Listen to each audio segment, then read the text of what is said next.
My girlfriend just moved her personal slave into our home and he's doing everything she says, but I never knew the full extent of their arrangement, and now I feel really uncomfortable. I've, 24 male, been living with my girlfriend, 27 female, now for nearly a year. I've known from the beginning of the relationship, 2 years, that she had a personal slave, 30 male. Basically this guy does everything for her, she's in control of his paycheck, he runs errands for her, anything she asks.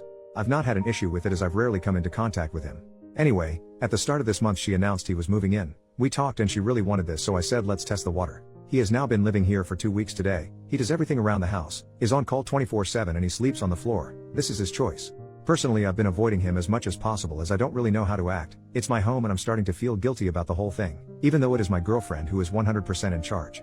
She told me to do the same as her, basically shout orders at him and have him do whatever I want. Yeah, I've tried it a few times, like get me a drink, and well it's just not for me. Fast forward this morning and I'm a late riser since I work from home. I catch him licking her shoes, there's actual dirt on them. I was seriously creeped out, but my girlfriend confirmed he likes it. I really don't know what to do. Do you think I should run with the program as I'm fairly open-minded, or do you think this guy is genuinely being taken advantage of? He hands her $3 grand a month and she gives him $100 a week. Pretty nice financially as I'm not paying any rent, she's covering it all from this. Relevant comments. Commenter, I'm in a BDSM relationship and my partner and I are involved in our local scene, so maybe I can lend some insight from that world. What you describe would be considered an irresponsible, harmful dynamic in my community. People who practice kink responsibly know the vital importance of communication, boundaries and consent. Your significant other apparently has not even discussed your boundaries related to her second relationship, has told you to order him around without asking if you consent or even want to engage in that behavior, and you have both failed to communicate effectively about this arrangement. When your significant other first told you about slave, you should have had a long conversation about what slave's presence means to your relationship, what your boundaries are for her and slave, if there will be other slaves in the future, etc. When she informed you he would be moving in, you should have said whoa, inviting a third person into our home needs to be a mutual decision. It's pretty unreal you've essentially swept this under the rug. This arrangement your significant other has with slave is extreme. 24/7 dynamics are about as hardcore as BDSM gets, and my community doesn't recommend trying this kind of dynamic unless you have years of experience with BDSM.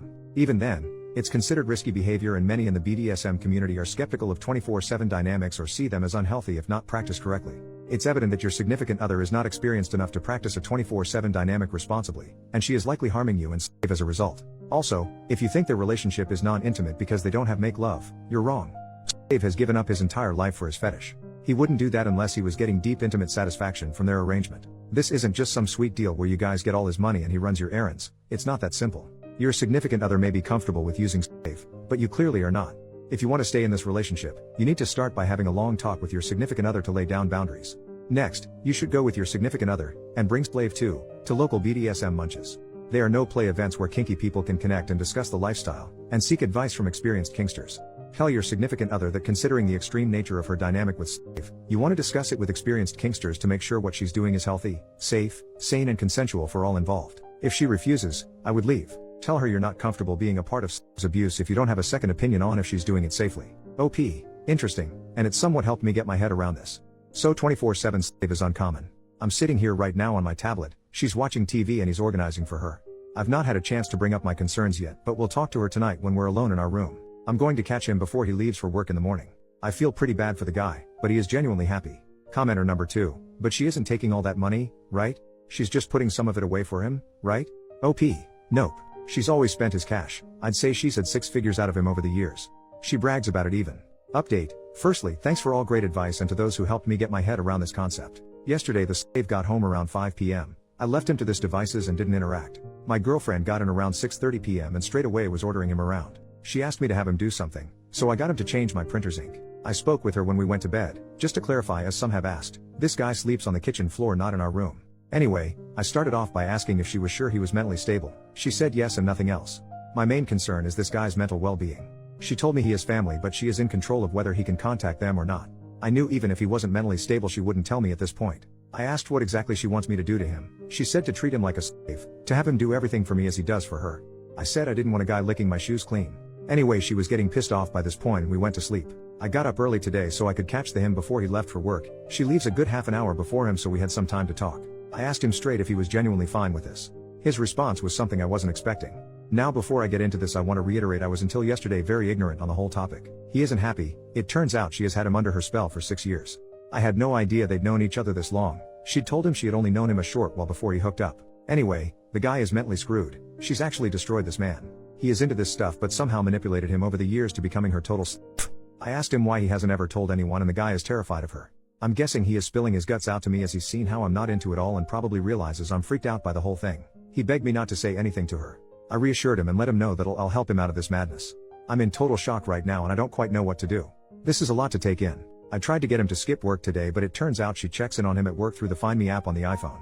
I've worked out how much rent he's contributed to this place and I owe the dude $12,000. I've got no problem handing that to him this very minute. Help him leave and get a place and keep her away from him. What else should I do? I'm still in shock. I can't imagine what this man's been put through. Relevant comments. I'm assuming that you know this will end your relationship. If so, good on you for stepping up. This guy is broken and will snap back to your girlfriend the very first time she demands that he come back. He is going to need support. Does he have anyone he van live with nearby? If you have the money, buy him a phone with a new number and take the old one away to make it harder for her to contact him. Law enforcement can't help you because he's consented to all of this, but see if he will agree to request some sort of restraining order. Good luck up. You are a rare breed. OP. Yeah, the relationship's over. My name's on the tenancy, not hers, so I'm considering asking her to leave and letting this guy stay until he's sorted. I don't know if that's a good idea though. For someone to put someone through this clearly means they're unstable. If she knows where he is, what will she do? As for money, I'll be giving him the $12,000. I can't see him ever getting what she's taken from him back. To be honest, I'm tempted to get the locks changed on this place and sell all her crap and give the funds to him. I have considered contacting the police, but he needs to be part of this process. I don't know the legalities of it, but surely she's done something illegal. The very last comment made by OP. I see it as my responsibility to help this man get his life back. He has family, so that's something. I don't know how tonight will play out, and honestly I'm scared of her right now. You've got to be one twisted individual to pull the wool over someone's eyes, mine, about the whole situation, not to mention actually doing this to the poor man. I'm going to call my sister. She's a social worker. I need backup on this as I don't know what kind of crazy crap she's going to pull. I feel having a female there would be better.